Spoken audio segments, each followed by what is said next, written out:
Jadi ini Mas saya lihat sebagai Dirty Food Jilid 2 ini. Ah, Dirty Food Iya, muncul lagi. muncul lagi, Oke, hanya oke. dalam bentuk yang berbeda. Kalau dulu kan aktornya ada 3 orang ya, Heeh. Bivitri Susanti, kemudian Uceng Gajah Mada itu siapa namanya? Zainal Arifin Zainal Arifin Mokhtar, Mokhtar. dan yang dari Padang itu Ya, Ferry. Ferry Amsari Ya, gitu. ya. Kali ini aktornya 2. Oke, oke. 3 juga kalau dimasukkan Akbar Iya, iya. Faisal. Ya, 3 berarti 3. Iya, 3. Nah, masalah dirty vote itu apa?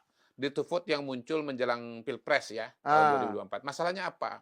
Di sana terlalu banyak asumsi, terlalu banyak kritik, dan banyak inakurasi data. Hmm. Contoh asumsi dan sekaligus juga inakurasi data yang paling menonjol ya, yang saya ingat ya, karena itu udah lewat tuh.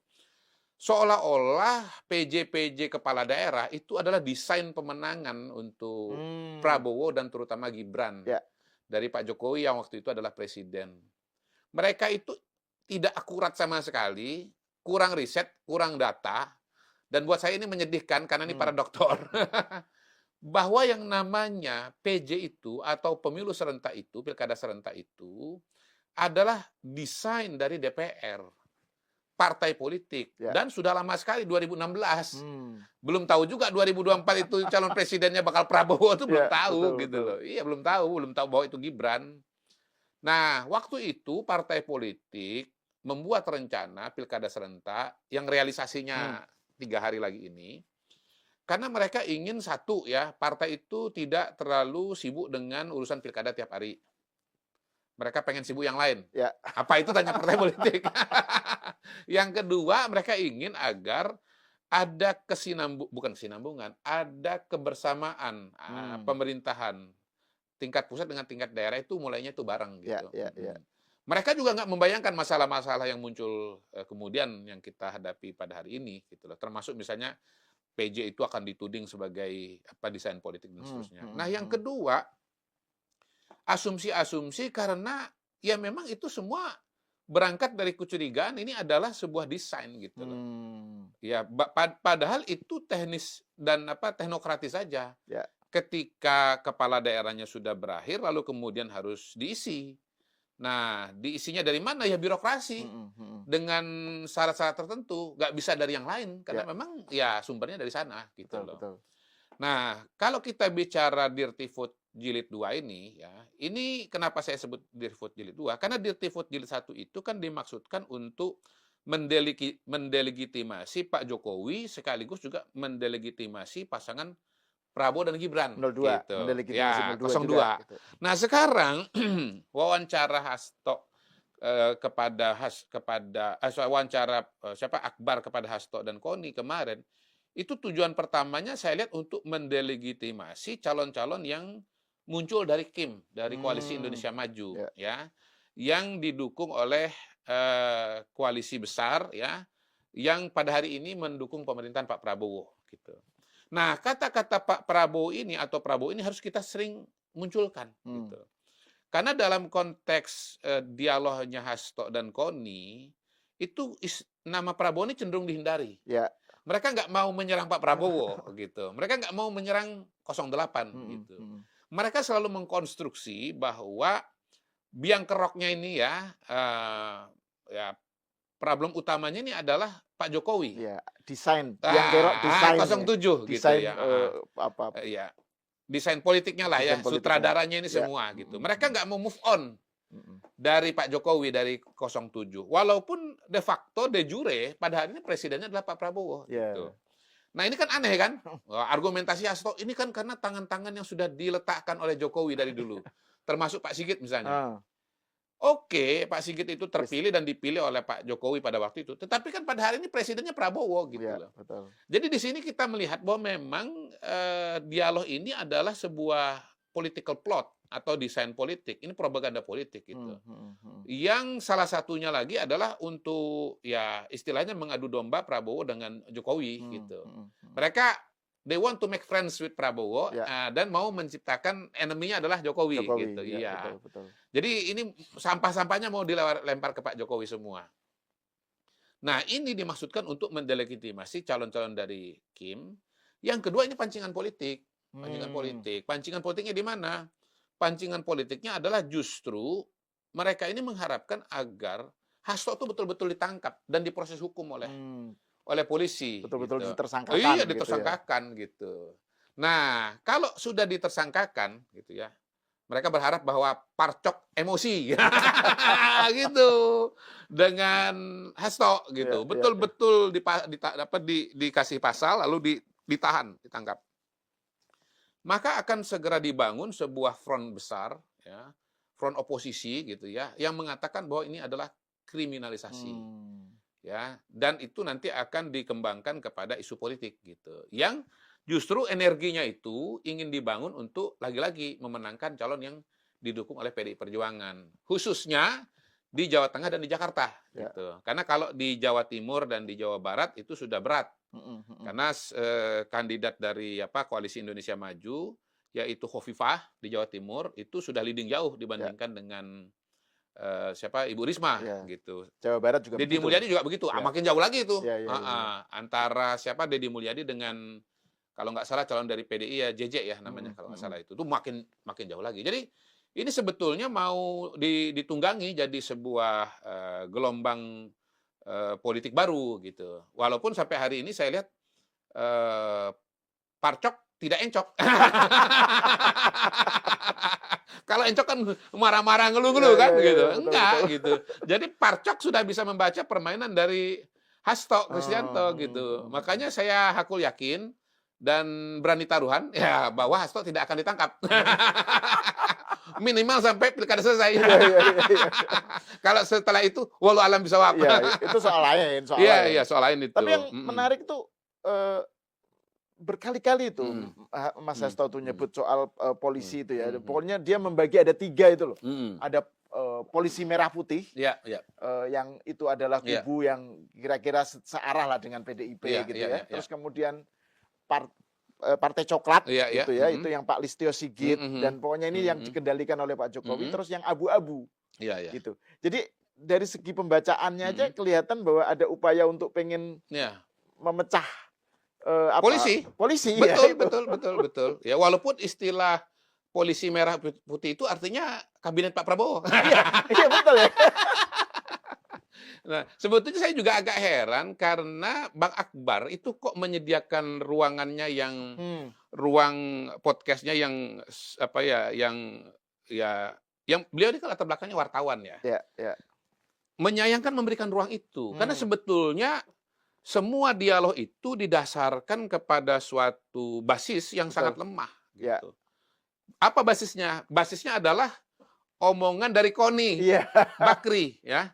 Nggak ada hubungan dengan Abu Rizal Bakri ya. Iya, betul. Koni Bakri yang mengatakan dia didatangi oleh seorang anggota yang mengatakan bahwa Hasto akan ditersangkakan gitu. Tentu pertanyaannya adalah anggota ini benar-benar ada atau enggak kan gitu kan? Kenapa kita ragu? Karena di masa lalu pun itu yang namanya Koni ini sering bikin cerita kayak begini. Salah satunya soal bagaimana ada penawaran ya dia dengan Rosan itu loh yang dia ditawarin apa tuh saya lupa tuh. Ya pokoknya bahwa narasi dia kan bahwa Prabowo akan sampai 2 tahun. Setelah itu kemudian akan Gibran. Jadi ada upaya untuk Prabowo mau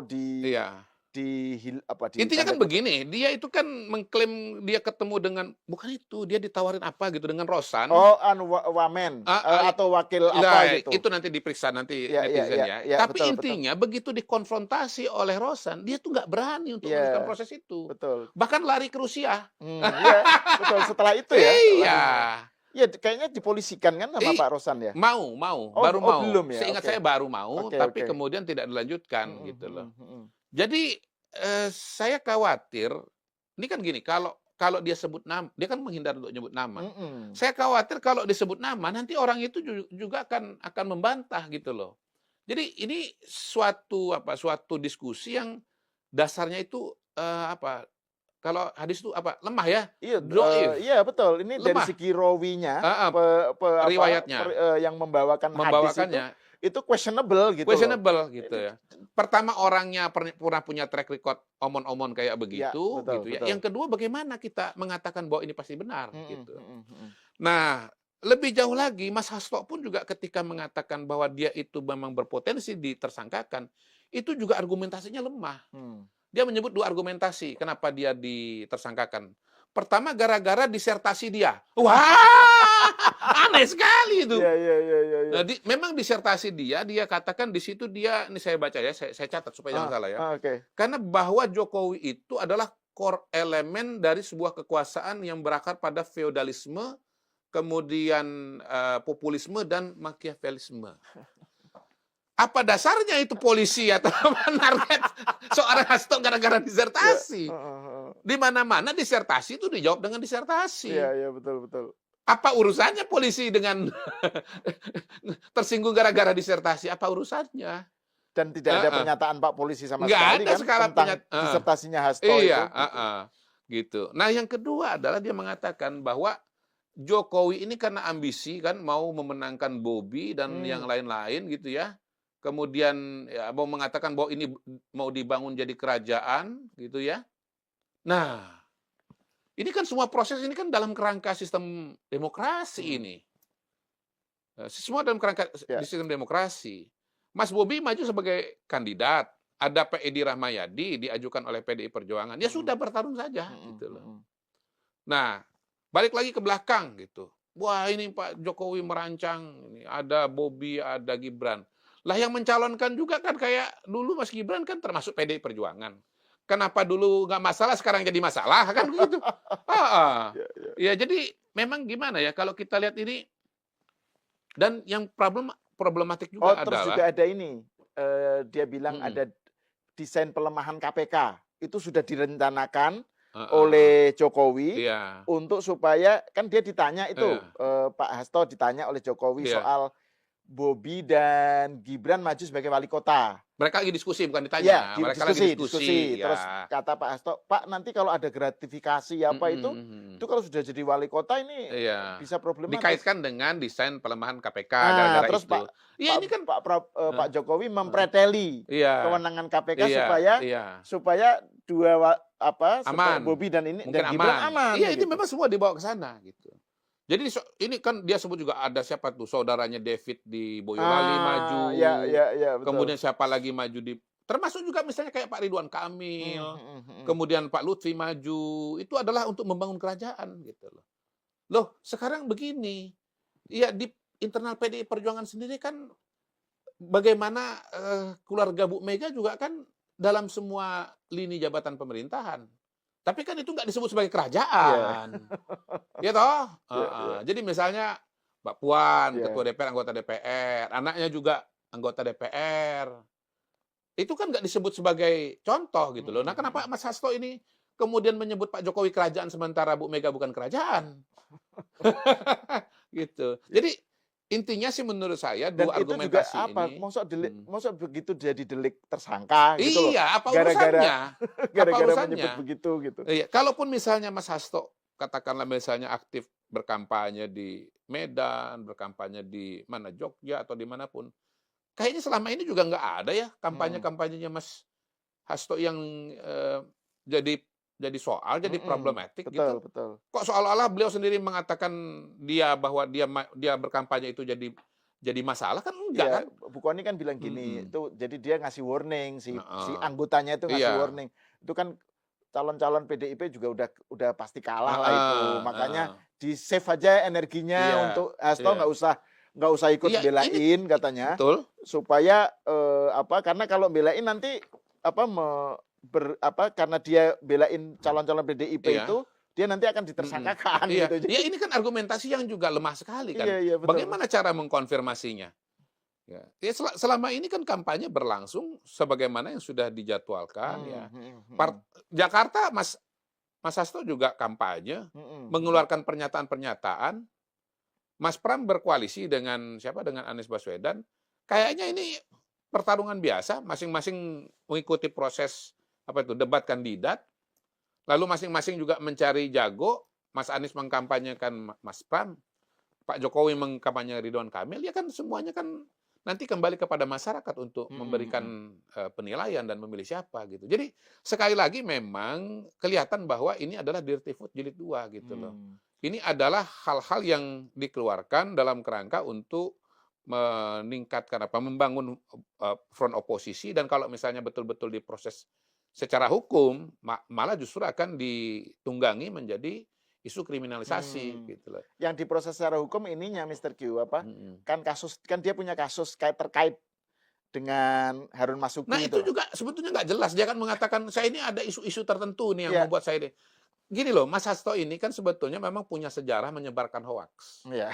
Di Pilpres ini. Dan kita bahas ini berkali-kali. Berkali-kali dibahas di sini kok. Jadi memang antara Koni dengan Hasto ini memang sejenis ini.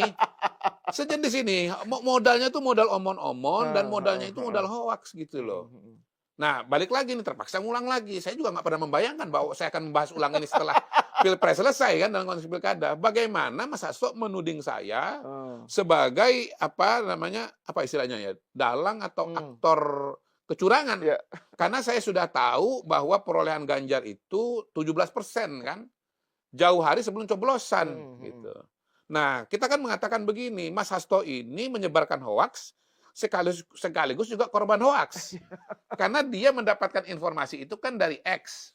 Di mana di X itu ucapan saya dalam acara TKD 02 Jakarta yang mengutip hasil survei calon presiden di Jakarta, yang temuannya adalah ya Prabowo Gibran sekian, Anies Baswedan dengan Muhaimin sekian. Lalu yang terakhir yang dipotong itu adalah suaranya Ganjar dan Mahfud itu 17% gitu loh. Di Jakarta. Di Jakarta. Pertama itu hasil Jakarta, bukan hasil nasional. Yang kedua itu hasil survei, bukan hasil pemilu. Yang ketiga ini bukan di tempat tertutup, gitu kan? Itu di tempat terbuka, dan saya duga itu yang merekam itu adalah wartawan, gitu. Kemudian ya apalagi ya ini semua sebetulnya menunjukkan bahwa apa yang ditudingkan Hasto bahwa ini desain kecurangan, bukan kecurangan sama sekali gitu loh. Jadi dia keceleknya tuh banyak. Betul. Mas Hasto ini. Dan itu juga diulangin berkali-kali, diulangin di media yang satu, diulangi media yang kedua gitu. Jadi Mas Hasto ini memang terbiasa memamah biak. Beliau ini konsumen hoaks nomor 1. Konsumen sekaligus produsen hoaks nomor 1. Yang terbaru ya yang sebelum ini yang itu loh, dia memutar video rekaman, bukan video rekaman Pak Jokowi itu pidato di depan umum yang sebenarnya soal apa itu yang katanya ini seakan-akan bocoran, padahal itu Pak Jokowi ngomong di depan kejaksaan betul, atau KPK gitu kan. Betul. Suka motong konteks beliau ini. Betul. Ini sekjen yang brutal itu. Kan kita istilah dia kepada Hasto kan sekjen yang brutal. Karena suka mengkonsumsi hoaks, menyebarkan hoaks, dan suka menghilangkan konteks gitu. Ya, termasuk soal ini yang poin kedua soal kriminalisasi terhadap Anies itu. Betul. Kan Pak Mahfud sendiri menyatakan kan bahwa justru KPK yang gamang. Iya. KPK itu sudah punya temuan dari BPK gitu kan, tapi KPK-nya sendiri gamang karena setiap mau bertindak selalu dihantam tuduhan kriminalisasi terhadap Anies. Iya. Ya, ini kan framing yang dibangun oleh Mas Hasto bahwa ini adalah kriminalisasi oleh Jokowi kepada Anies Baswedan. Padahal kalau kita dengarkan Pak Mahfud ya, sumber datanya dari mana? BPK, ya kan? Yang kedua, yang melakukan proses hukum KPK. KPK itu kan lembaga yang berdiri sendiri. Betul. Bukan lembaga yang dibawa arahan dari Pak Jokowi gitu loh. Jadi termasuk soal kriminalisasi Anies ini menurut saya sengaja dilontarkan oleh Mas Hasto dalam kerangka apa? Membangun dan memperkuat aliansi antara Anies dengan Ganjar dengan Pramono. Anies dengan PDIP. Iya, jadi lagi balik lagi bahwa Anies yang dulu ya berbeda posisinya diametral dengan PDI gitu. Sekarang sedang disambung-sambungin oleh Hasto karena kepentingan Pilkada 27 November yang akan datang gitu. Tiba-tiba PDI yang dulu lawannya Anies Baswedan sekarang jadi pahlawan, pembela, pendekar Anies Baswedan gitu. Iya. Gitu loh. Gitu Mas. Jadi pertama kita luruskan ya, kalau ini disebut kriminalisasi oleh Jokowi, datanya dari BPK. BPK mengatakan bahwa Formula E itu tidak memenuhi kriteria untuk pembiayaan pendanaan dari APBD. Ya. Yang kedua yang melakukan proses ini adalah KPK. Gitu. Yang harusnya adalah lembaga independen. Gitu. Jadi dan kalau kita baca konteksnya bahwa ini menjelang tanggal 27 November Pilkada, Pramono didukung oleh Anies, PDI berkoalisi dengan Anies. Dulu Anies adalah lawan dari PDI, ini adalah upaya dari dari Pak Hasto untuk mempertemukan minyak dan air, gitu. Jadi ini sebetulnya adalah jurus dari PDI Perjuangan, dari Mas Hasto untuk memenangkan pilkada. Itu sebetulnya kesimpulannya. Gitu. Dan kalau menurut Mr. Q, jurus itu seberapa efektif sekarang? Jadi kita lihat ini sebagai sebuah move dari Hasto ya untuk terkait dengan pilkada yang sudah mau coblosan ini. Menurut Mas Mr. Q seberapa efektif? Ya kalau kita belajar dari pengalaman di Tivot kan gagal total. Gagal total. Yang kedua, polisi tidak akan terpancing dengan pancingan dari Mas Hasto yang kira-kira tangkap deh saya, tangkap saya, tangkap, gitu kan. Itu dia kan udah mengatakan saya udah siap menyongsong 1.000.000 peluru, gitu. Betul. Saya tahu bahwa saya ini akan menyongsong badai, kan gitu kan, udah gini dia, gitu. Badainya nggak datang, angin sepoi-sepoi aja, gitu. Ya, badai yang datang cuma dari Mr. Q aja.